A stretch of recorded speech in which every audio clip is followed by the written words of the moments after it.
MBB shot it better than Nigel Pack so far this year. He's been lights out, particularly from deep. Well, he's electric, and as soon as he steps across half, he's in his range. He can fill it up from deep, off the spot up, and definitely do it off the bounce. He's a big-time shooter, and I expect to see another outstanding shooting performance. He is shooting 48% from downtown. It's an Oklahoma team that hit 13 threes in the win against Oklahoma State on Saturday in the Bedlam rivalry. They're now back home for the first time since late November. Kansas City in the road blues wins the tip. Oklahoma in the home whites. And the first shot goes down. Jerome Palm, who is well-traveled, the Hawaii transfer, puts Kansas City on the board. Really good start there for Kansas City. They come off that horn set in a pick and pop, and Palm knocking it down early. It's an Oklahoma team that replaces its entire starting five from last year, including with Xavier Brown, the St. Joseph transfer. Finally looking healthy after dealing with a bit of an ankle injury going into the OSU game. See the confidence that he's playing with. That was a beautiful stroke from the mid-range, but Oklahoma seems to be spirited on the defensive end early. C.J. Evans off the mark, rebounded by Darion Reed, the Alabama transfer.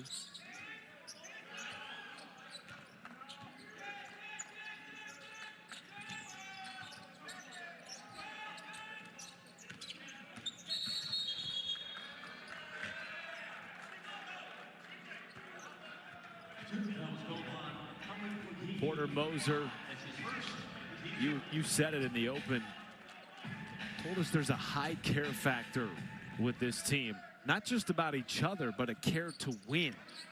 And they want to bring this program further than it's been in the Porter Moser era. Deep run in March. Well, this is a team that this coaching staff speaks highly of. They have a lot of chemistry that has developed early on. And you have to have a sense of pride of performance. And this team seems to have that early on, and they want to continue to grow with it.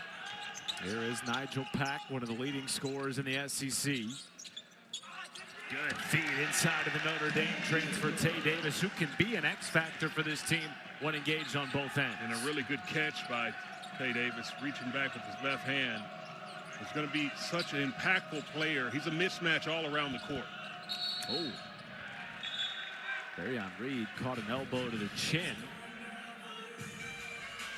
And that's a foul on Carmelo Branch. Marvin Menzies, well-traveled with a lot of postseason success as the head coach in previous programs such as UNLV. He's been to 5 NCAA tournaments. Told us he's never had this much turnover in his career. 13 new players.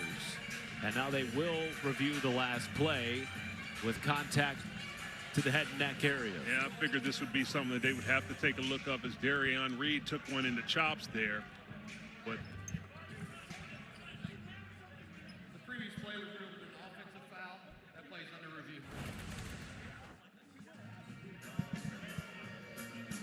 So this is a referee-initiated review.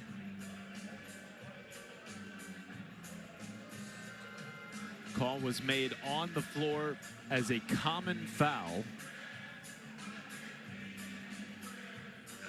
Branch a little wild with the elbows and unnecessary for a player of his quickness. That's where you want to rip through on the hand.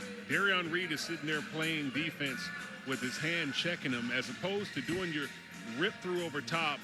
You rip through the hands, and that's going to create the space for you. That's a situation that can be a learning moment for Carmelo Branch. And we'll see if this officiating crew will sort this one out. Darion Reed seems to be okay after that contact, the head and neck area.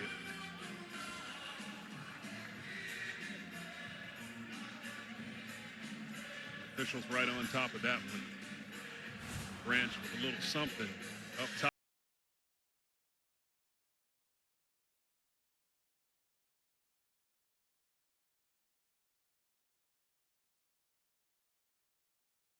KB Burdett Jr. Keith After Kimball. review, the call stands on the floor. And the review leads to confirmation of the call on the floor. So just a common foul on Carmelo Branch, and it's Oklahoma basketball. And Marvin Menzies has a team full of former JUCO players, be it in their first year at Kansas City or their second year. A lot of gelling still to come for a team that's searching for its first win against a Division I program this season. He was a joy to talk to, and spirits are high. He understands it's been a challenge to figure it out as Brown takes one with the beautiful snake dribble getting into the left. But it's been a challenge for this team. He's had so many new players without experience on this level. But he likes where his team is starting to continue to grow, and he hopes that they can be ready for conference play. Petty on the kick out. And off the mark for three, Kashim Grady the second. Here comes Tay Davis. Nigel Pack for three. Got it. There he is right there, number 9 in white. And that was great patience coming down in transition by Oklahoma. Thought they might have something. Tay Davis pushing up the court, but they were able to get Pack freed up, and he strokes it. Boy, has Pack been good this year. Has completely lived up to the expectation coming into the season for a guy that a couple of years ago helped Miami to a Final Four. Petty for three. And the preseason first team all-conference player off the mark with his first shot. Pack, left wing. Right on the money. And the luxury that Oklahoma has with Tay Davis essentially playing a point forward to take it off the boards and push it up. That allows Pack to get a clean look, and there he is knocking down another. 12-0 Oklahoma run, 6 of those points on Nigel Pack threes. Oklahoma has looked really organized coming down in their transition offense. They're utilizing drag screens, keeping the court spread. And as you can see, Davis getting a piece of the paint, and you have to be able to see where Pack is as he relocates and finds a clean look. Great screen right there by Muhammad Wagee, not allowing Pack to have a contested shot. And he likes to shoot from everywhere, Richard. There's not a shot he doesn't like on the floor. Well, at 48.1%, and a percentage that has gone up to probably around 50 after 2 makes, you're definitely going to have the license to shoot the ball. And for good reason. He's playing at an all-time level. His confidence is high. He is a green light guy, recruited by Porter Moser out of high school when Porter was the head coach at Loyola. And then Porter coached against him when Oklahoma was in the Big 12 and Nigel Pack was at Kansas State. Said you always had to know where he was on the floor at all times, whether he was shooting or passing. And there's a foul on the floor against Oklahoma.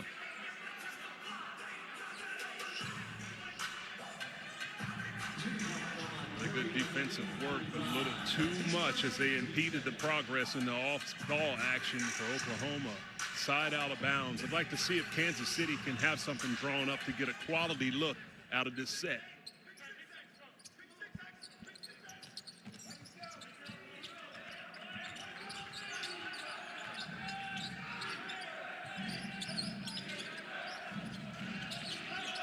Petty.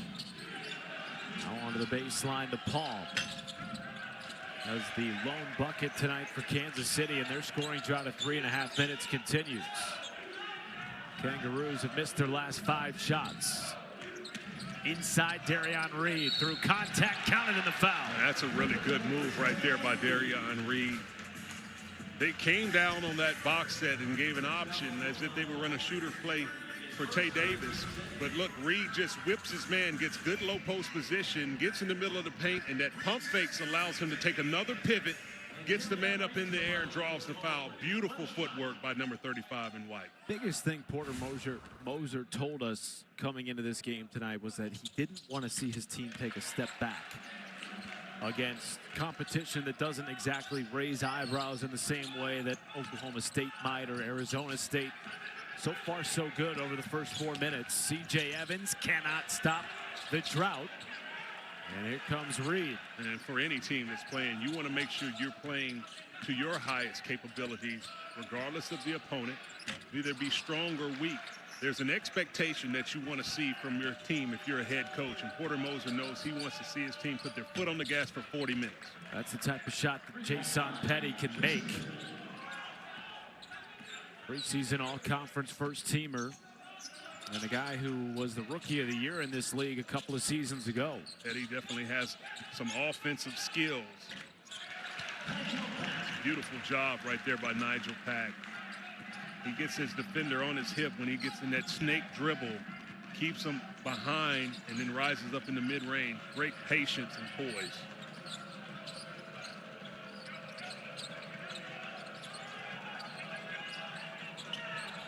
Double left Petty open. Grady extra pass. Corner three is good for Kansas City. They've hit 3 in the opening 4.5 minutes. That was good D, but better offense. Great job by Kansas City, having a lot of patience. Oklahoma was switching their defense and did a great job in rotating, but caught that ball with a pinpointed pass, locked and ready, and knocked it down. Have not been a great three-point shooting team to start this year, just 27%. Reed off the mark. Davis couldn't corral the board. Now 2-on-2. Evans left it short off the bounce. Now Davis with a full head of steam. Tate Davis could not cradle it through. And the ball is going back the other way after a timeout on the floor. Oklahoma 7 for 10 from the floor.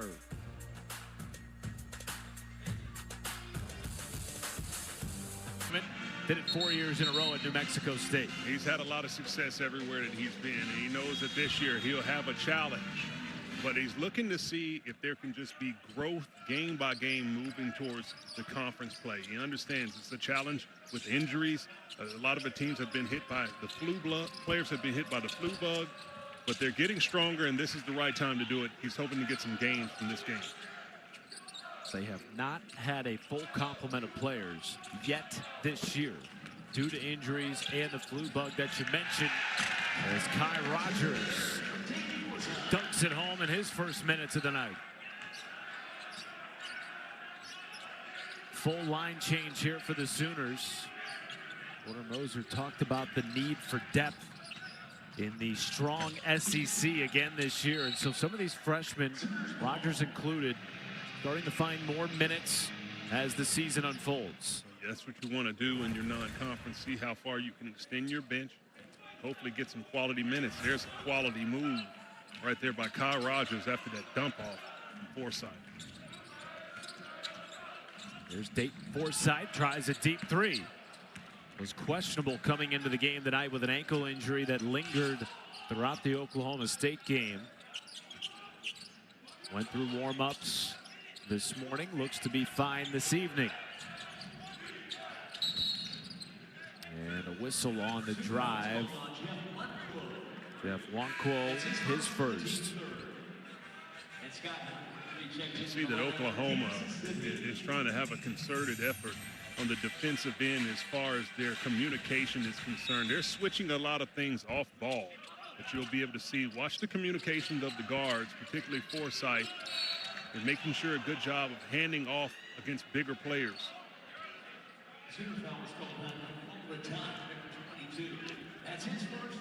That is the first foul on Kual Atak.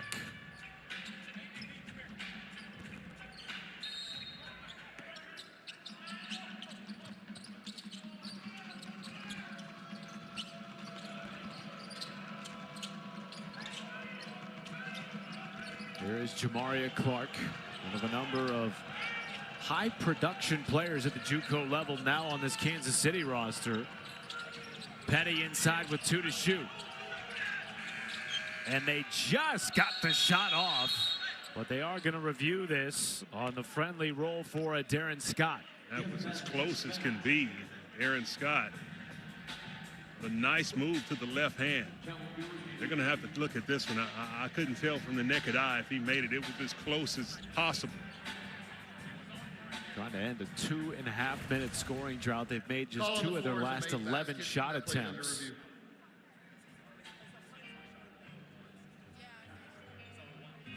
Hard to tell After on that review, angle. no basket. And now they're going to say no basket. It's a tough break for Kansas City as they're trying to get some points. Darren Scott with a good move, but just a tick too late.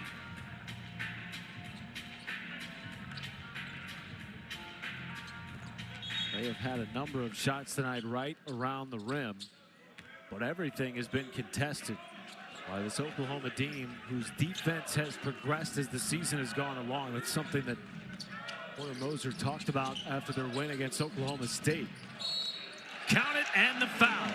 That's really good recognition. A 4-point play opportunity. Really good recognition right there by Oklahoma.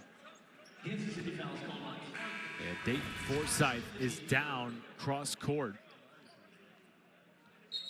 He was the one who was fouled, I believe, as the shot went up for Jadon Jones.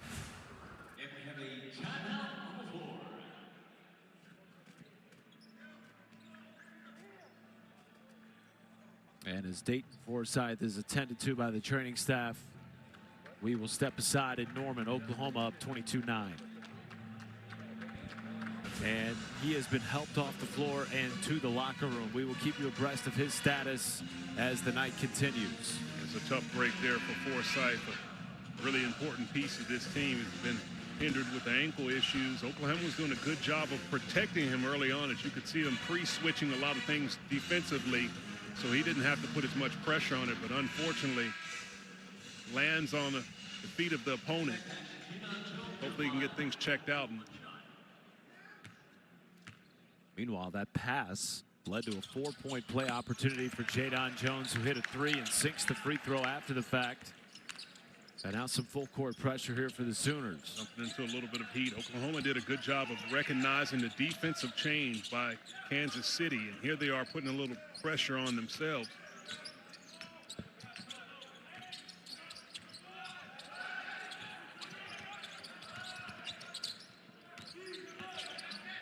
Brady, pull up, left it short.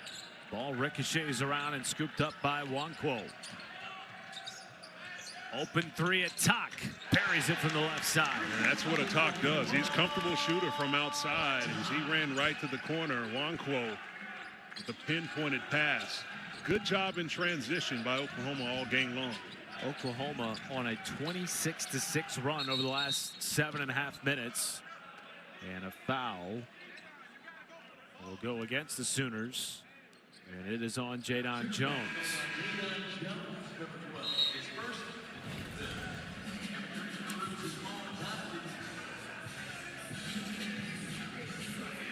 A little too physical there on the tie-up.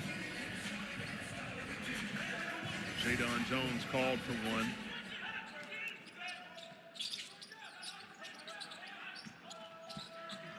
Kansas City shooting just 23%.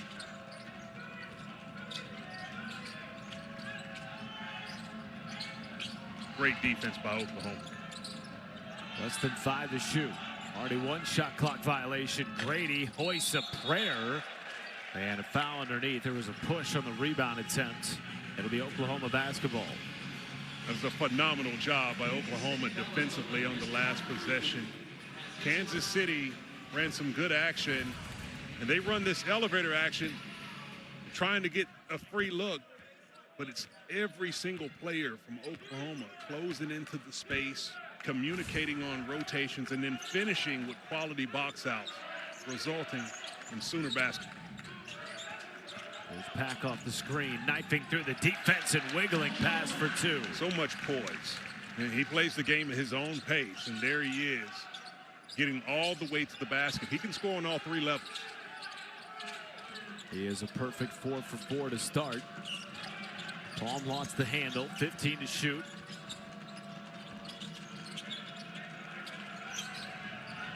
And now the freshman Rogers forcing a perimeter pass. Late in the timer again. And Rogers with a rebound.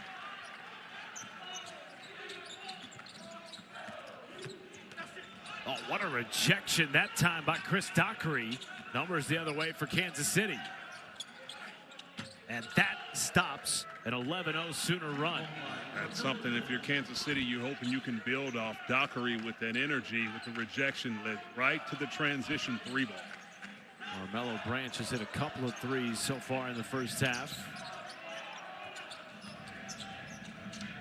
So has Nigel Pack. Just over 10 minutes to play in the opening half. 28-12 in favor of Oklahoma. 5 to shoot. Jones floats. Rogers cannot finish, was met at the rim. Shot clock reset, and Palm with the tap around Corrals. That's one, if you're Rogers, you got to have back. You got to go up with a little bit more authority. That was beautiful action by OU, moving the ball around. Not able to go to the top shelf and finish that one. Good resistance on the last couple of possessions by Kansas City defensively, and a turnover. We'll give it back to the Sooners. Well, coming up tomorrow right here on the SEC Network, a pair of top 25 teams in action. Florida trying to bounce back after a loss against UConn on the men's side. And the #2 Lady Longhorns taking on Northwestern State, 9 p.m. right here on the SEC Network. Vic Schaefer's team on the women's side is playing phenomenal basketball. Madison Booker in top form. Came up a big win against Baylor, who's also a highly ranked team. Shows a lot of strength on the women's side for the SEC. You give them a chance to win the national championship or get to the Final Four at least? Absolutely. I mean, you have a team that competed and obviously had a share of the SEC championship regular season last year. They play really good defense. They can defend. They can score. Rory Harmon is electric on the outside with her creativity. And you know they seem to be motivated to make a lot of noise this year. So absolutely, they definitely have a chance to bring it home. Meanwhile, back here in Norman, the starters are on the floor for the Sooners.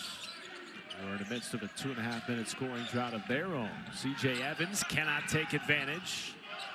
Dockery on the knockaround, scooped up by Muhammad Wagee. And now Brown back to Pack.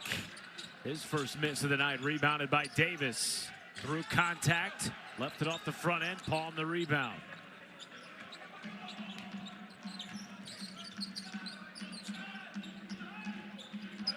I do like the patience of Kansas City on the offensive side of the ball. And even though that is a turnover right there, it's a turnover that does not allow Oklahoma to get out in transition. You can live with those. You have some growing pains with a new team that's trying to gel together.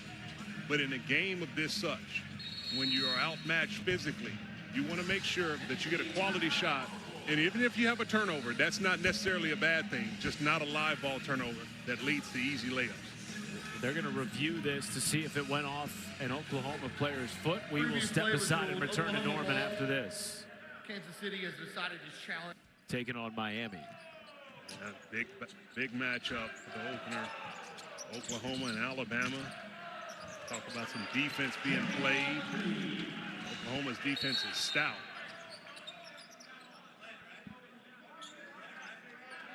My biggest question in this rematch is who is able to run the ball more efficiently? Two offenses that have struggled, particularly over the last month of the season, to find any consistency running the football. That was a big argument against Alabama getting into the playoff. They, of course, overcame that argument. And now these two teams, 8 and 9 seeds, Richard, who played a 2-point game just 3 weeks ago, we get to see them do it again with playoff implications. Well, I do think these are two teams that they get it going on the offensive side. They are capable of winning the national championship. Obviously, this Oklahoma defensive front, from what I've seen, is tough to run on, and Alabama had a hard time doing that in the opener. But it's going to be a game that if you can be able to make some big plays and not allow these huge ones like was in the previous matchup. As you see a big play there by Darion Reed on the offensive rebound putback. You want to limit the explosives, but it's going to be a fun game to watch. I'm sure all eyes will be tuned in to that opening matchup. Speaking of Alabama, the Tide transfer Darion Reed. This is now his second 3-point play opportunity right around the rim. Yeah, he's definitely used to wearing crimson. Started his career out for Alabama. Now here he is making plays for the Sooners. I'm sure he'll be dialed in on that game on Friday night. I might upset some Tide fans who, for whatever reason, are tuning into this game tonight. You told me as a former Alabama guy that matchups against Oklahoma on the gridiron always give you a little bit of worry. Why is that? Because they've always won. I mean, it's just the reality. I mean, Alabama always has definitely dominated. But a thorn in their side has been Oklahoma on the football side of things. Xavier Brown in transition, extending the run to 7-0. We'll get a chance at the strike to make it a 3-point play. This is the defensive end once again. Tay Davis shooting the gap, dropping that off to Xavier Brown. Beautiful end-to-end action. And just like that, the bench is loving it. Oklahoma is on a run. 7-0 run over the last minute.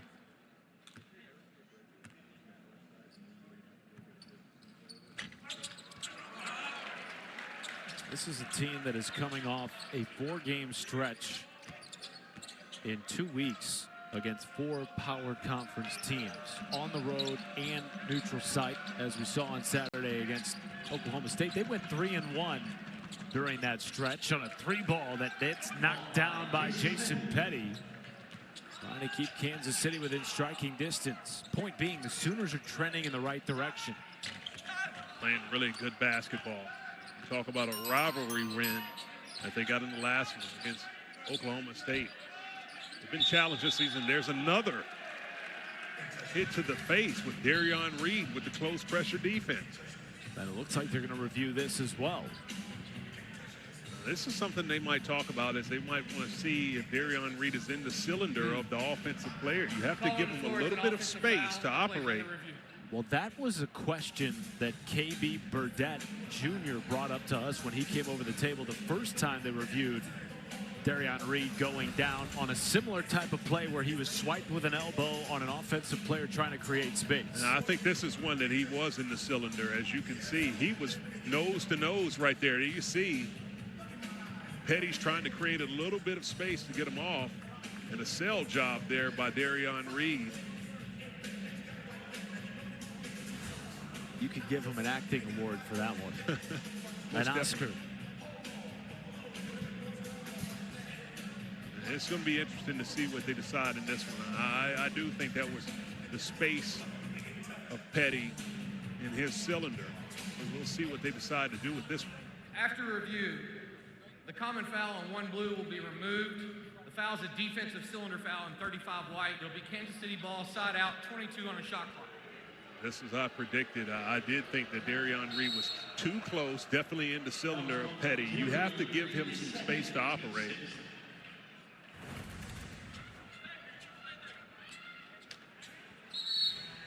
Yeah, they're nose to nose. Right there. Darion Reed is not afraid to get up in your grill defensively. Well, here's the thing. That's not really the proper defensive position to be in if you're Darion Reed. Obviously, you want to show that you have activity and that you're playing close. But you're putting yourself in jeopardy to get beat with a quick, easy first step with that level of pressure on the perimeter.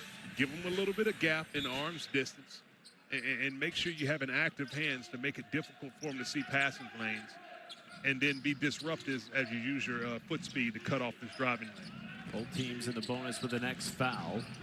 Reed with his second. 10 to shoot for Kansas City. Petty trying to get past Tate Davis. Back to Petty, corner 3. Short, rebound Scott. And Clark will reset with 15.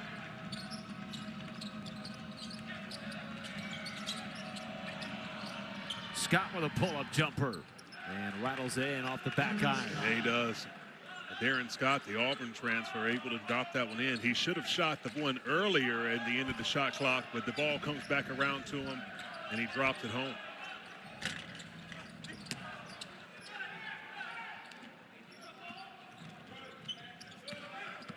Petty in transition. Tried the scoop shot, won't go.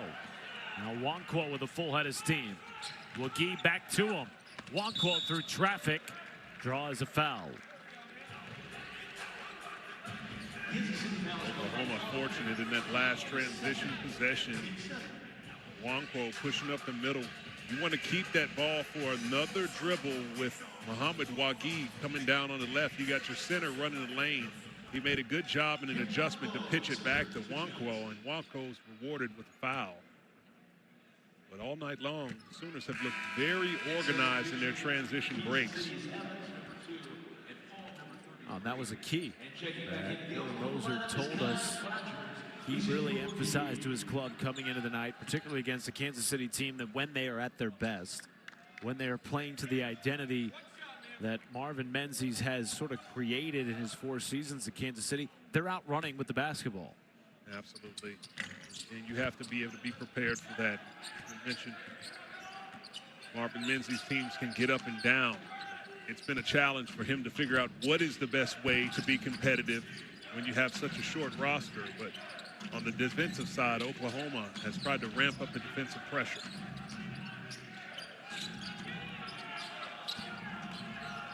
Dockery backing down Davis, not giving much room. Petty with 5 seconds. Turns and fires, and the floater is good. Petty leads all Kangaroos scorers with 8.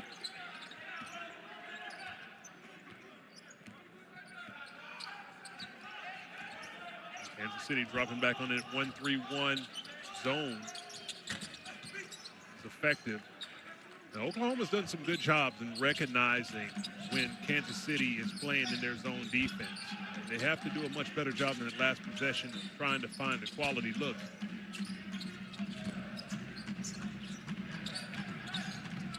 C.J. Evans, backdoor feed. Nice extra pass. Palm left it short. Beautiful work. He's not able to finish it. Wanko left open.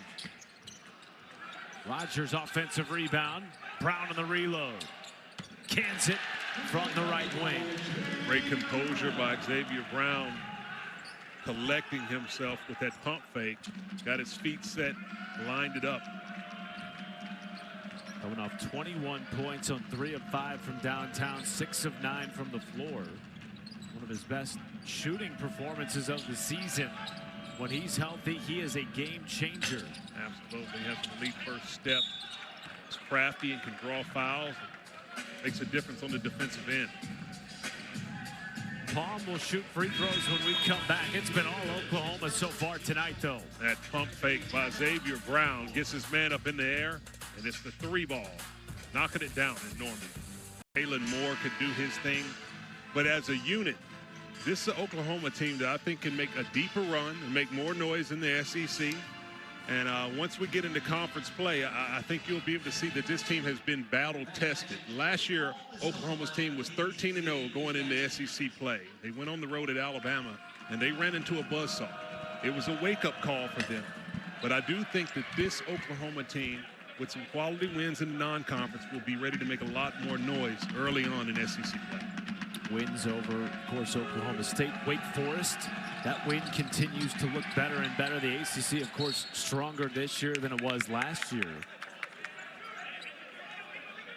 And, you know, we had a chance to talk with Porter pregame, and he referenced all of the marquee wins that this team picked up last year, despite that rocky spell that they had. Remember, at one point, despite starting the year 13-0, this team was squarely on the bubble. Nice lob to Dockery out of the timeout. And a 17-point deficit for Kansas City, just over 3 minutes to play in the first half. This year, obviously, not the same start, but the gelling is starting to happen. Porter told us he's starting to see it in practices and, of course, in games. The way they played over this last 4-game stretch, certainly a positive sign for this team that will begin SEC play in earnest at the beginning of next month. And the timeout taken by Oklahoma.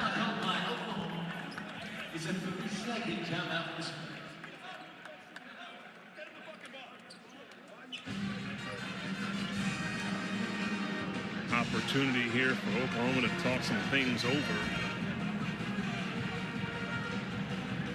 Conference games, but one of the big emphasis, as we talked about, for this team, Porter Moser wants to see his team play hard for the entire 40 minutes.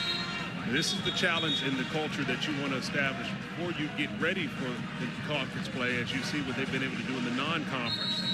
So a reassessment of what they can do, and see if they can turn it up a notch. Because it's for the full 40 that you're going to have to bring it when you get into SEC play. Defense, he said, lacked early in the season. They were outside the top 100 in terms of defensive efficiency, according to Ken Palm. Really referenced that loss to Arizona State as almost a throwaway game for this team, where they just did not look like themselves whatsoever. Boy, did they look elite defensively against Oklahoma State, holding the Cowboys under a host of season averages, including scoring on Saturday. You know, for me, one really important measuring stick of good teams is, do you guard when you're not scoring the basketball? It's very easy for teams to jump into some pressure after you hit a shot. But when you go into offensive lulls, do you have the discipline and the maturity and the character to sit down, guard your man, be in the proper position on help side, and finish out plays with defensive rebounds, with physicality in the paint? The best teams can do it, and you want to see that type of effort if you're Porter Moser from his squad. Booker Laurie had his shot blocked. Here's Nigel Pack, started the game 4 for 4. And Brown fouled on the drive by Laurie. And that will send Oklahoma to the line in the bonus. We'll talk about teams trying to pick up signature wins before the non-conference slate ends. You heard the guys in the studio talk about Tennessee.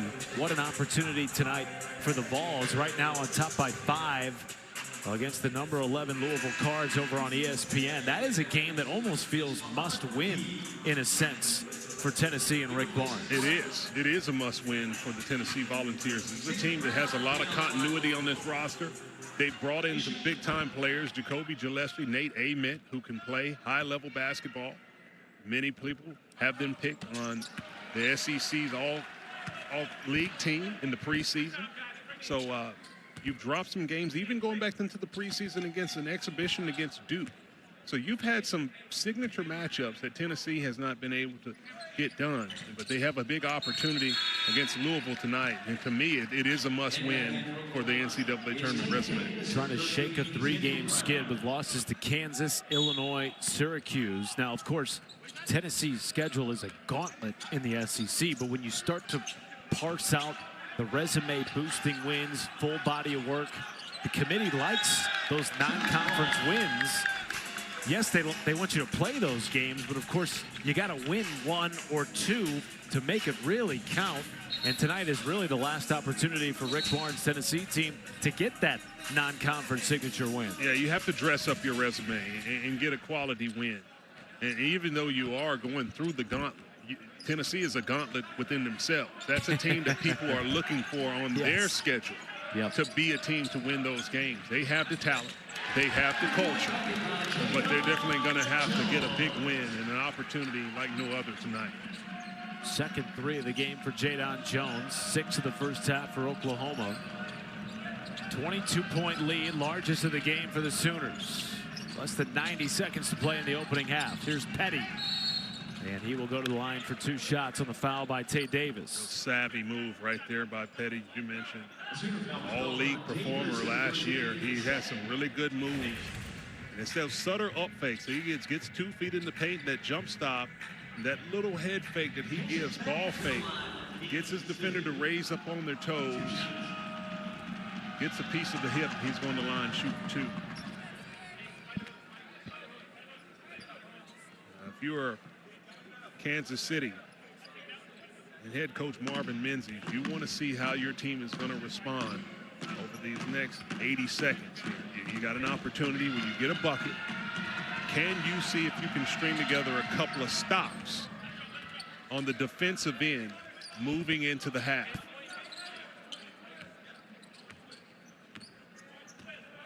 They have seen Oklahoma runs of 15-0, 11-0, 8-0, and 7-0 in the first half. The buckets have come in flurries for Oklahoma,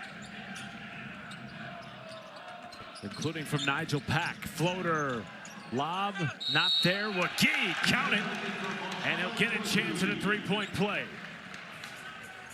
Great job by Muhammad Wagee. He went up top for that alley-oop, but he had the presence of mind to understand that he couldn't finish that one off the lob. So to bring it down, gather himself, take on the contact, and finish with strength. Really good move there by Wagee.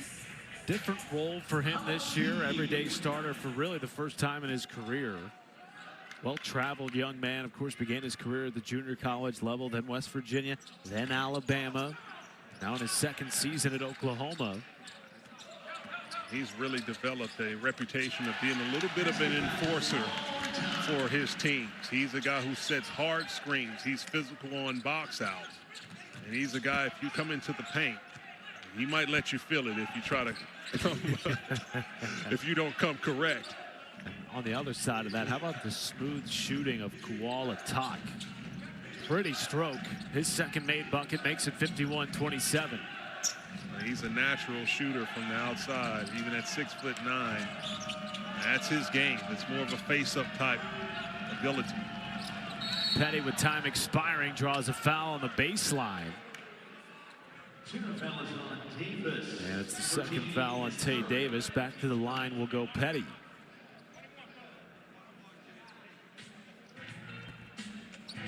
Petty, an interesting story. Young man that prepped in Phoenix, Arizona. Coaching staff loved everything about him. His character, his loyalty to his club teams and his coaches. Had plenty of opportunities to leave Kansas City after he was Rookie of the Year in the conference 2 years ago. Had a monster season last year. Stuck around to try to bring this Kansas City team back to the NCAA tournament. Meanwhile, less than 10 to shoot. Shot clock turned off to end the first half. Nigel Pack, step back three, beats the buzzer from downtown.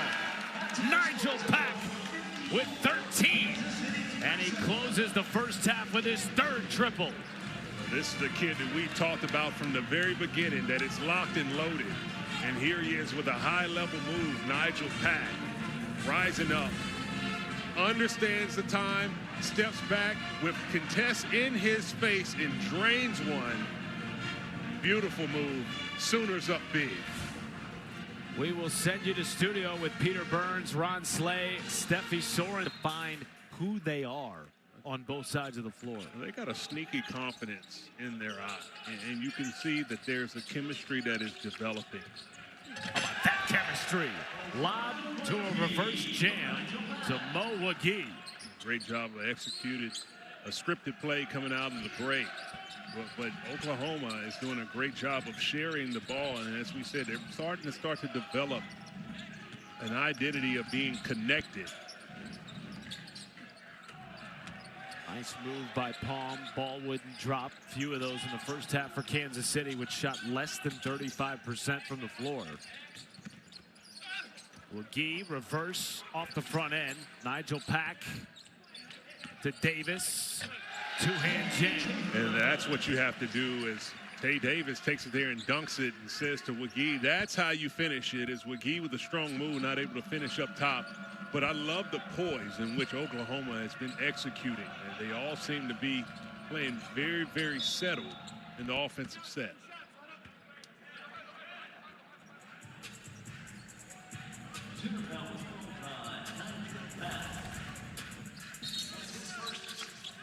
That alley-oop, Muhammad Wagee going up top in reverse jam.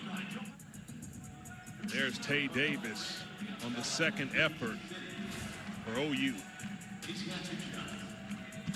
When you look at this Oklahoma team, I'm going to kind of lead you here with my commentary, but to me, preparing for this game, watching this league unfold during the non-conference, it doesn't appear to me that their offense has any issue whatsoever. When they've gotten in trouble, it's been when their defense has lacked both in transition, finding shooters on the perimeter. Case in point, the Nebraska game. Of course, Arizona State, sort of that outlier in the words of Porter Moser. What are your thoughts on sort of the completeness of this team at this point of the year? You have to play a complementary style, and I do think that this team has some pieces all around the court on the offensive end. You have elite guard play, you have Tay Davis, who is a mismatch, but can they be elite defensively? And I think they have the personnel to do so. And you have Darion Reed at his length and size to be able to switch on so many different spots. So you have the switchability and positional size that it takes, but it's going to be an attitude. Defensively, it all starts with that. Do you have the mentality to first and foremost shut your man down, and secondly, to help someone if your teammate gets beat? That type of stuff starts on the inside. A couple of guys on this Oklahoma roster that Porter has pointed to as potential all-defensive team guys, defensive player of the year types. Tay Davis being one of those. Brown regathers. 15 to shoot.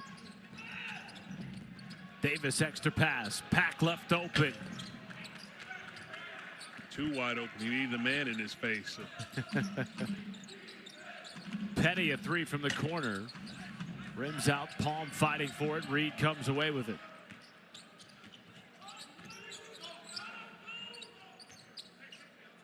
Well, after being on the road for 2 straight weeks, Oklahoma finally back home for the first time since November the 23rd. As Reed will get 2 shots at the line. They start a 4-game home swing that leads right into SEC play. They'll have Ole Miss early on the SEC docket. This is what OU can do. They can invert this screen. And they got Nigel Pack coming and setting the screen for the 6'8", 225-pound Darion Reed. And when you have that type of versatility that allows you to play screen roll action with your 4-man, then you really can get into your bag of things that you can draw out and script out for this team. So just a little wrinkle that allowed Reed to get freed up there to get all the way to the basket. Oh, they're going to need Darion Reed in some of these plays that are scripted for him when you get into SEC play. You know as well as anyone how physical this league is, how deep this league is. It's going to require more than just Brown or Pack going off on any given night. I do think that Darion Reed on this team is an X factor. You got a guy who came in with a lot of fanfare, a McDonald's All-American, played at Alabama in his freshman year, and he transfers over. You have that type of expectation. You come here and you're immediately in the starting 5. There's going to have to be a point production, as you can see Wagee with another slam. There's going to have to be a point production and a rebounding playmaking production from Darion Reed that I believe can take this team over the top.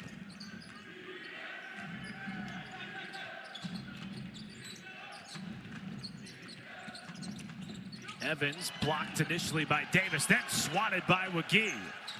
Stolen back Branch, and he will pull it back out for Kansas City, a team that has picked 5th in the Summit League this year. Deep 3 for Branch, hits it from the top of the key. His 3rd triple of the game. He's in double figures with 10.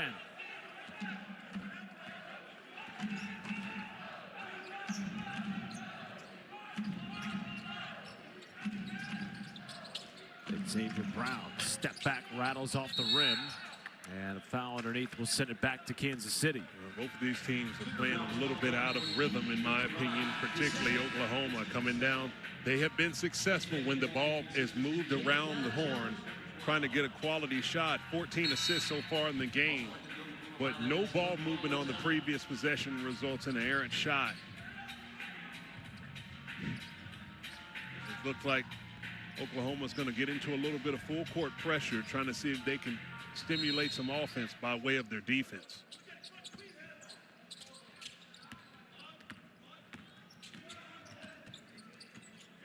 They have been at least a top 70 KenPom team in terms of defensive efficiency each of the last 2 years. 2 years ago, when they were shockingly left out of the NCAA tournament, they were top 35 in defense.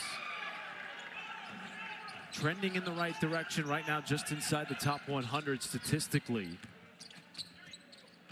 Reed, through contact, draws the foul on a Darren Scott. It was a hard foul on the Auburn transfer, and 2 shots will come after the break. Oklahoma has had 8 dunks, but none more prolific than this one right here. The beautiful reverse jam off the alley-oop by Mohamed Wagee. Matchup, Texas A&M with just that 1 loss, taking on a Miami team that was the last at-large team to get in. And that stadium just up the road from where we are tonight in Norman will be rocking on Friday night. I'm sure it will be. Looking for the rematch. No bigger game, in my opinion, to see what's going to happen. An opportunity to move forward. Get to play Indiana in the next round, so huge chance. In the Rose Bowl, no less.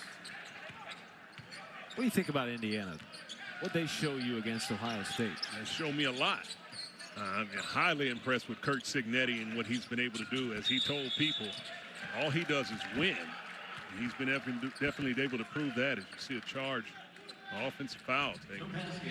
Cignetti's done an outstanding job to see what he's been able to do at Indiana. #1 overall seed, Big Ten champs beating Ohio State in a game where people don't think that that was going to happen. I think it's a remarkable story, and obviously a Heisman Trophy winner. But we'll see what happens. He's going to have an FCC foe in the second round. Yes. Two good teams, and I think that's going to be what people are ready to see. 63-35 lead for Oklahoma. They have been in control really since the start of this game. Multiple large runs in the first half. 15-0, 11-0, 8-0, 7-0, and a 14-2 run to boot. Nice floater there from Branch, who's put together an excellent night shooting. 12 points on 4 of 6. Yeah, it's been extremely efficient, and you can see that nice touch right there on that floater in the mid-range.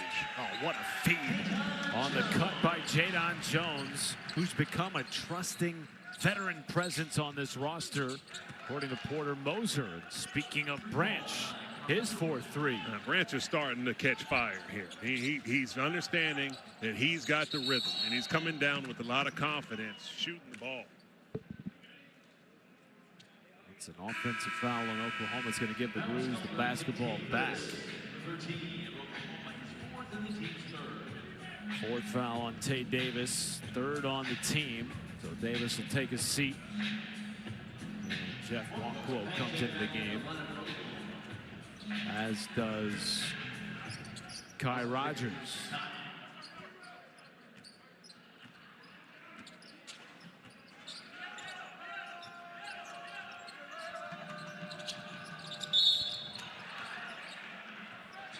See, we talked about that Branch. See, this is what he has the ability to do. He's able to catch fire from outside. He's got a rhythm. He draws that foul. That's the savviness of his ability right there. You can see him asking for it on the low post. He's in a rhythm. If I'm Kansas City, I'm going to ride number 0. He was getting into a little bit of a chatter with some of our fans here on the sideline.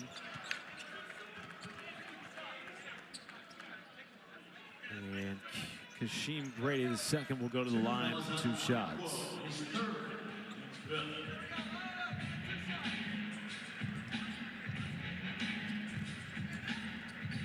Offense, not the issue for Kansas City. And frankly, it hasn't really been all year for this team that's played a tough schedule. Played Texas, played TCU, now tonight Oklahoma. They'll play Oklahoma State on Thursday. Scoring right around 70 points per game.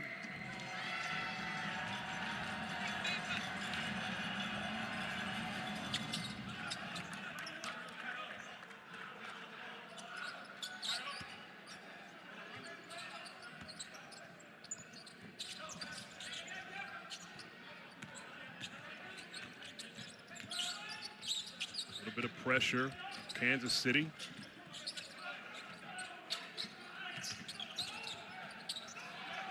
Wankwo a 3. Some of the fans here don't want to see a 3 go down. They want to see Oklahoma hit 67. What's the deal with the 67? You tell me. You've got teenage kids. No, I don't have teenage kids, but I have young kids, and they know it too. Middle school kids, it's even right? worse. No. Which lets you know it's just, it doesn't matter the age. You're trying to figure out what this stuff means.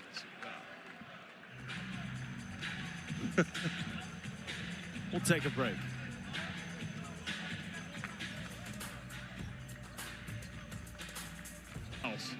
Won that one on the road at Nebraska. A 5-set game or match to go to the Final Four. Phenomenal.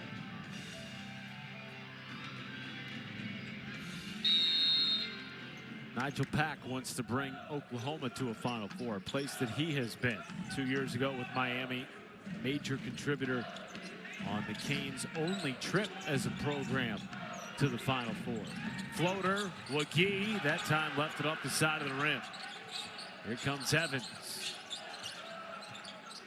Branch caught fire over the last 5 minutes of this half. 14 points on 5 of 10. Here's Petty. Inside Palm, 10 to shoot. Defended by Wagee, and Palm using the body. And the hook is good. Finally get one to drop. Palm has done some really good job early on in this game, but the ball hasn't been able to find a cylinder. And the fans got what they wanted. 6-7. And we still don't know what it means. I still don't know what it means. Does anybody know what it means? I wish someone could tell me.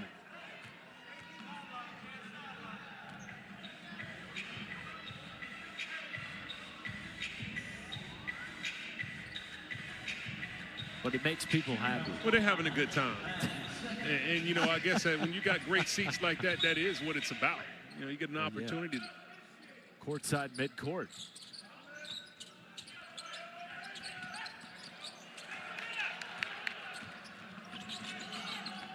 Here's Jadon Jones orchestrating the offense. Xavier Brown blowing right past Palm. Jones on the relocation. Darion Reed. Great offensive rebound. Brown pays it off with a three. Yeah, when Xavier Brown gets his feet set, he's been able to shoot this ball extremely efficiently. He's taken his time tonight. It started off with that mid-range jumper to start the game out for the Sooners, and he's been able to keep fire. Good defensive activity here. Reed wins it back. And now McGee.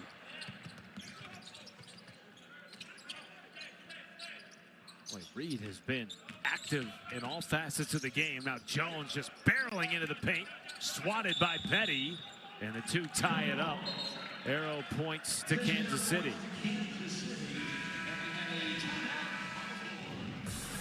This activity from OU is Muhammad Wagi once again taking flight. And the fans are loving it. He will have to be on the defensive end. He's going to have to take his level up, the game up another notch when it comes to the rim protection, his ability on pick and roll coverage, may it be hedging on screens, switching against guards, or even in drop coverage. He has the ability to do so, but that's where it's going to have to be on the defensive end. Now, Darion Reed on the flip side, I think the offensive production from him is going to be massive if he can do so. At 6'8", he has the versatility to do so many things. He can guard multiple positions. But can you take advantage with your size advantage against smaller players in the low post? Can you knock down an outside shot consistently? And can you contribute to the ball handling and playmaking that the Sooners may need? 11 points, 5 boards, 3 assists tonight. Here's Branch in the open court. Reed has done more tonight, though, that has not showed up in the stat sheet. Deflections, diving on loose balls, keeping plays alive. And another turnover on Kansas City. That's the 12th of the night for the Roos. And there you see that defensive versatility on display. As Reed was hounding his man, but able to switch off last second with Wagi. That type of versatility with your positional size will be important for the Sooners. Oh, Brown, that's a thing of beauty with the left hand, just swiftly around the defense. And he's so cool, calm, and collected. You know, he understands where he can get a crease, and when he turns the corner, he takes it up to another gear, finishes at the cup. Still trying to find his footing from three. Porter Moser says they're not concerned about that. This is a young man that shot 40% as a freshman at St. Joe's, 35% last year. Despite his quote-unquote struggles from three. 19 points tonight. He had 21 points against Oklahoma State. Well, I think he has the ability to still be effective even if you don't shoot him in volume. He's been able to knock down the 2 3-pointers that he had because he took his time and had his feet set. When you have that ability to get all the way to the lane, utilize it. The defense will soften up and respect you. They'll lay off of you. That's when you shoot a set shot 3-pointer, and those percentages will go up.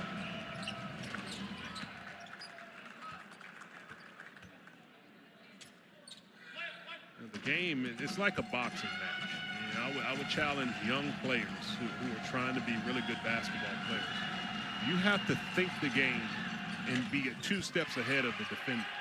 What are you doing now early on to set someone up for that knockout punch later on in the rounds? And that's how you have to play the game from a cerebral point of view. Well, if basketball was a boxing match, there would be weight classes. And that would mean that you can't beat up on me anymore in one-on-one in between team shoot-arounds. I mean, it is simply not fair for a 5'11", 169er to be banging in the post against a man of your size? Well, you got in the ring, and you know, you had a choice. That's fair enough. You had a choice. Don't step out there if you don't want to compete, because I'm going to tell you right now, I'm going to give out equal. I'm not concerned about the weight class here. I'm going to make sure whoever's in front of me, they're going to get it. And that's the mentality that you have to have, and that's the mentality that these young players need to take on the court. That regardless of your opponent, regardless of the score differential, you're playing to a standard that you set here. In Oklahoma, with 10 minutes to go in this ball game, it's important to see how they're going to finish, even with the game already out of hand. Porter told us, he told his team, let's not go backwards tonight. Let's keep the foot on the gas. That's what he told us the #1 thing was for him as the head coach.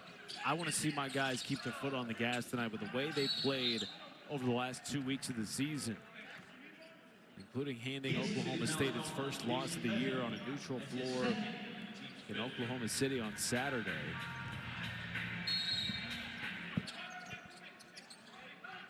He told us he can feel the momentum building around this team, the camaraderie on the floor. Taking an uptick. Rogers didn't get the lob on the tap by Palm, who's sprinting back.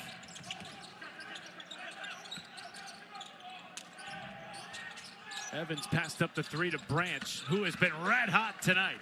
Well, that was created by Paul, who ran right down the court and got deep, low post position, commanded a double team, and then the unselfish play after he kicked it out, the rotation and pass, knocked down a 3-ball. Nigel Pack responds with a pull-up. He's got 15. Meanwhile, Branch with 18 points on 6 of 8. Just floating around the 3-point arc, hoping for another opportunity. Bad pass to Palm. Now 3 on 2. Pull up Jay. And a whistle on the floor. Go against Kansas City. Rome Pond, Palm, he ran right down the court, got a good post up, unselfish play, kicks it out, and they find the shooter, Carmelo Branch. Once again, he's been extremely effective in the unselfish play of his teammates, knows the man with the hot hand.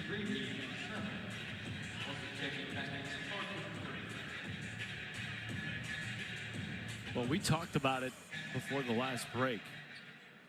Offensively, it appears this Kansas City team will be just fine in the Summit League. I think the questions for Marvin Menzies are defensive related, connectivity on that side of the floor for a team with 13 new players, so many guys coming from different junior college programs.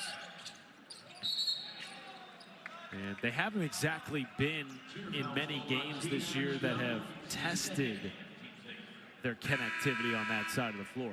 Been a lot of blowout games against Power 4 opponents, but they will soon turn the calendar to league play, which is really the only thing that matters in a one-bid league, and particularly those 3 days in March. And I do think that they have found some positive things. Now, obviously, you are playing against a much larger opponent, particularly with Oklahoma, who's been able to pound them on the offensive glass, doubling them up 12-6. But finding the shooters that they have with Carmelo Branch and Jason Petty, they have 2 guards who can definitely score in bunches. Defensively, if they can figure out a way to put a little bit of pressure on the rim from the inside out, or collectively, if they can do so, then I think they'll have something. But I think they'll have an opportunity in the Summit League to continue to get better and make a push to try to be strongest at the end.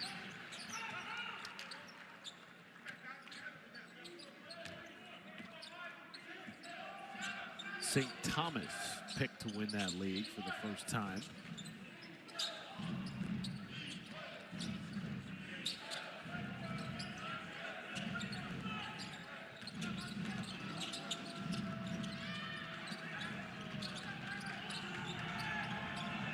Five to shoot. And a whistle on Oklahoma. Kansas City ball when we come back. 7:45 to play. 26-point lead for the Sooners. Richard Hendricks, what do you think about that? I think he's got his priorities right. He understands what's important. You come to the game, you watch a little high-level basketball action. But the deal is I have to have my pretzel throughout the entire game. And I think his parents delivered. I need sauce. What kind? Mustard. You want any Particularly cheese Dijon. dip? If I can get some Dijon mustard with my pretzel, I'm all in. Okay. Honey mustard will do too. Yeah, that might be. I think I might prefer a little bit of sweet if I had a with sauce. the salt. Oh wait, he's got the sweet there. I'm not sure what kind of package that is. Maybe some Mike and Ike's. Yeah, to get a combo, you can't just bargain for the pretzel. You got to get something else to go Still, with it. for him, I see nothing to wash it down, which is just, I mean, respect to the young man. He's just going for it. You said drinks are overrated.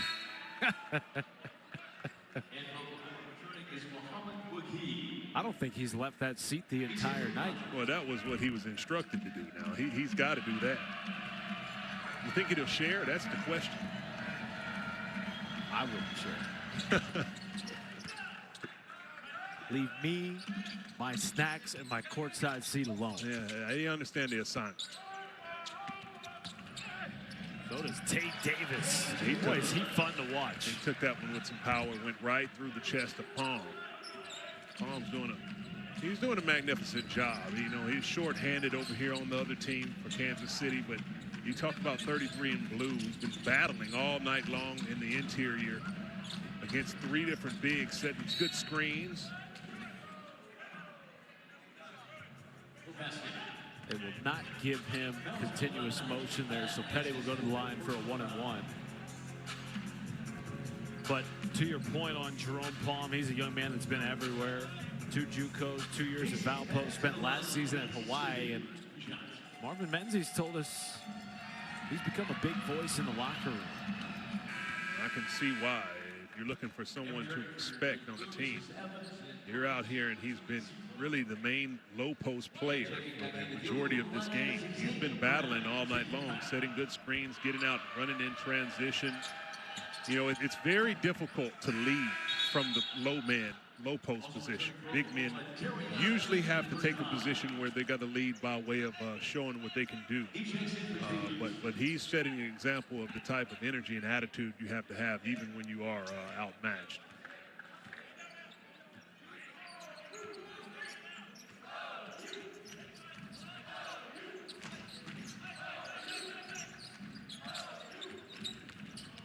Brown, so much patience with the ball in his hands, and now back-to-back 21-point performances for Xavier Brown. And he set that up with that Gortat screen by Muhammad Waghi.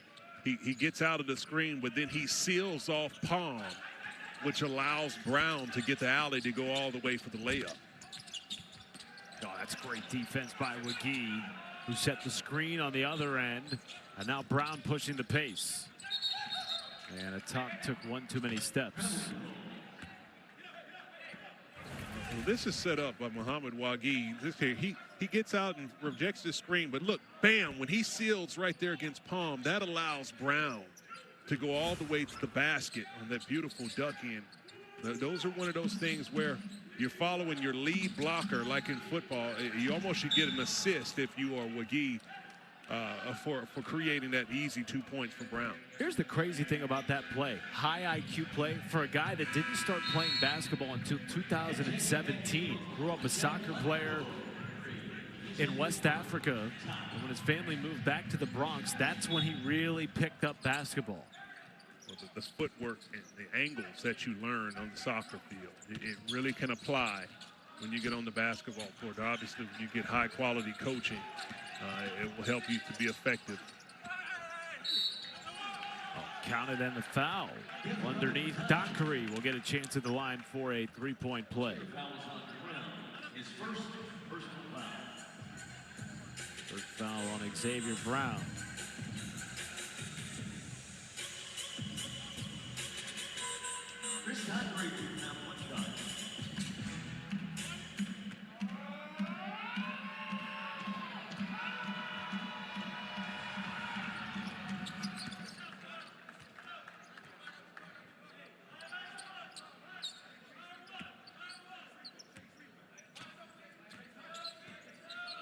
With a little bit over 6 left to go in the game. And, obviously starting to wear down a little bit at Kansas City. If you're OU, I want to see how well you can continue to execute these half-court sets. Long sets, see if you can grind one out and get a bucket at the end of the possession. 10 to shoot here. Reed picked up his dribble. Trying to feed it inside to McGee. 5 left on the timer. Long skip pass. Brown couldn't beat the horn. McGee, great feed on the second opportunity inside to Darion Reed. Good unselfish play and offensive rebounding. The length that they have inside, continuing to pound it against Kansas City. Evans floats in the lane off the side of the rim. Rebound effort, Palm. He's been around every loose ball tonight. Couldn't corral that one, and it's going the other way. Been tough for him to finish amongst the trees after his activity, but nonetheless staying after it.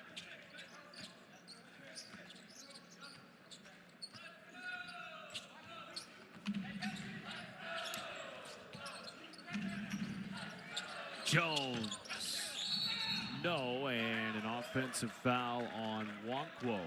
No, it's going to go against Kansas City on the defensive rebounding attempt. Got him for a hook. Battling under the boards.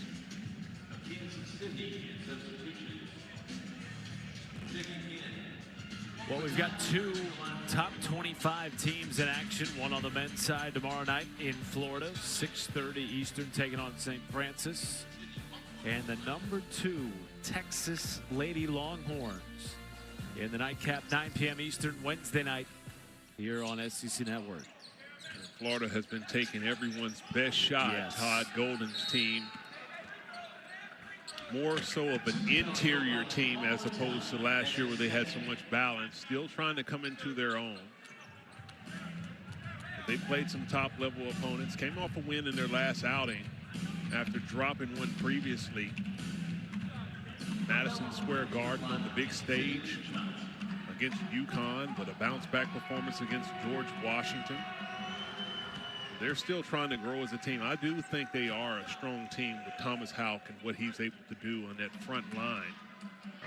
But as Boogie Flan and Xavion Lee continue to grow into the chemistry of that squad, I think they'll be geared up for SEC play.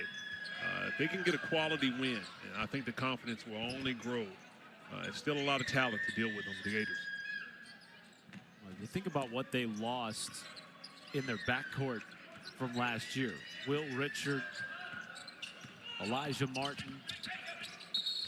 Well, these are 2 guys that were huge, and of course, on their run to the NCAA tournament, and particularly Elijah Martin, who played on a Final Four team a couple of years prior at FAU. Of course, the first team All-American with Walter Clayton Jr. Yep. You got guys who were drafted in the first round of the NBA. Walter Clayton Jr., Will Richard with the Golden State Warriors, and Elijah Martin playing for Toronto on a 2-way. So you're talking about 3 NBA guards who more so than anything had a physical mindset. Yeah. 2 former football players in Clayton and Martin that were really the leaders of that team. And Denzel Aberdeen, your 6th man, transfers over to Kentucky. So you talk about all of your backcourt is now brand new. It does, make a difference, in a beautiful move right there in the low post. Darren Scott. People look at the Florida record, 6-4, and they sort of balk at it a little bit. Defending national champs, but boy, have they been battle-tested. Team that's played Florida State, Miami, TCU, Providence, Duke, UConn. The list goes on. Started off the season in a neutral site against Arizona, yes, the number 1 team in the country. So this is a team that I think has definitely been challenged. And talk about challenging. Carmelo Branch once again continuing to fight here for the Kangaroos. 23 points for Branch, 6 threes for the junior college transfer who led the Citrus Conference last year in scoring. McGee just missed out on a 3-point play. He'll get 2 shots when we come back. 82-65 Oklahoma. Surprise seeing Tennessee lose to Syracuse, who expects to be much improved this year in a much improved ACC. But as we talked about, Richard, before the SEC slate begins, it's always helpful to get that resume booster, dress it up a little bit if you're an at-large contender, and barring something unforeseen, Tennessee in control here with 9:51 to play. Yeah, that was a shocker to me, as you touched on in that ACC-SEC challenge, that Tennessee was the team to drop a leg in that challenge. But nonetheless, they have a team that can defend. They're held in Louisville 40% shooting and 25% shooting from the three-point line. So when they're able to lock you down, obviously you give your chance to compete against anyone. You have to get back to the identity that they have under Rick Barnes, which is obviously physical, non-negotiable defensive effort. And when they can do that, they can beat anyone. Under 4 minutes to go. Oklahoma has shot the ball 50% from the floor. Three-point shooting was 42% at half. It's trickled down below 30 in the second half, but they've been terrific in the painted area. They've dominated on the glass. 2 to shoot. And they were bailed out on a defensive foul on Kansas City. Meanwhile, Dayton Forsythe went down with an apparent ankle tweak in the first half. We have not seen him return. There he is on the sideline with sweats on. Came into this game nursing an ankle that he played on against Oklahoma State. He's an Oklahoma kid.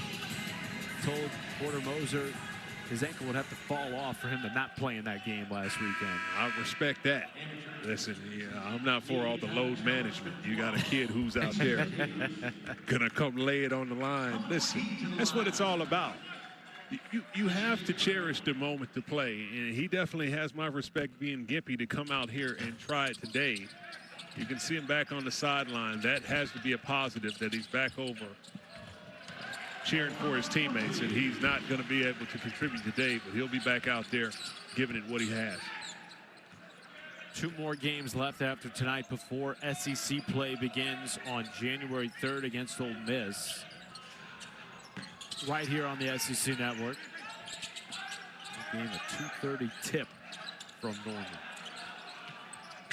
So your hope is to have Dayton Forsythe back healthy, not really nursing anything lingering as we turn the calendar to the new year, because he is a young man that can flat out shoot the basketball. He's important. You have to have some players who definitely bring a different dynamic to the team. He brings some hustle points to the team with his ability to make plays as far as deflections and loose balls. That type of spirit is contagious, and you need players to be able to do so on the roster.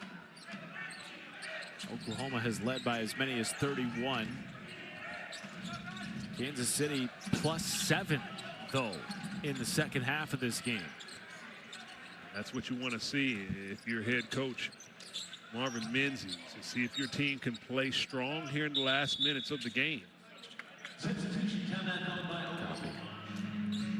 And taking the time, Roger Porter Moses making a substitution, try to get some players into the game late. It's been a scoring drought over the last 2 minutes, 21 seconds for Oklahoma. You have to see if they can get something dialed up on this baseline out of bounds play. Well, there's always something, as you well know, for the head coach to nitpick at. Porter Moser told us he wanted to see his team not let off the gas. Maybe there was a little bit of that in the second half of this Oklahoma team, a game in which they led by as many as 31 at one point. Well, many people call it nitpicking. I call it coaching. And you know, when you want your team to be as good as possible, you only have so many moments that you have game opportunity to work on things against opponents, obviously not that you have yourself in practice. You want to continue to grow your team and get as better and better and see if you can improve on the minor details that are holding you back.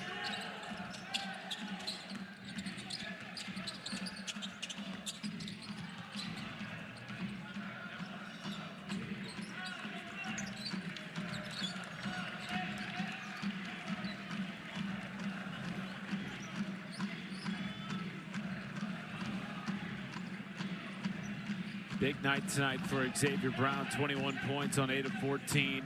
Back-to-back 21-point performances for the transfer from St. Joseph's. Fade away on the baseline, won't go. Tap back effort by Reed, draws a foul. And that is the kind of energy and effort the transfer from Alabama has brought from start to finish tonight in Norman. He's the guy who can fill up the stat sheet in many ways. Struggled a little bit from the free throw line. It's going to be an area he's going to have to improve on. A lot of talent for that kid right there, 35 White. He's in for Xavier. And substitution for Kansas City, Brady Scott, Cooker Lowry return to line.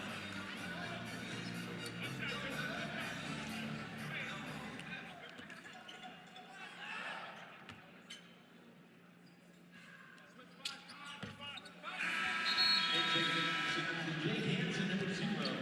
He's in for Terrion Reed. Jake Hansen, the freshman from Wisconsin, will check in for Reed, as will Lovelace. Final seconds here ticking off in Norman, a game dominated by Oklahoma from start to finish. And a whistle will delay the inevitable. Center foul is called on Jake Hansen, his first.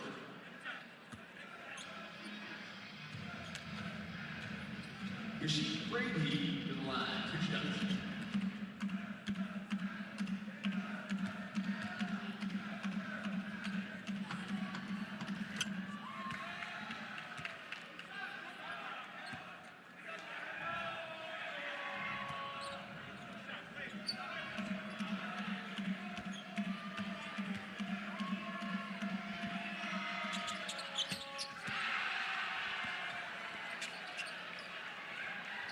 So Oklahoma will win it 89-67. Winners of 6 of their last 7. They improved to 8-3 on the season. Just 2 non-conference games remain. And it's good to see Xavier Brown back in true form. Well, he definitely came out ready to play. A lot of efficient buckets and an all-around play by Xavier Brown. All Oklahoma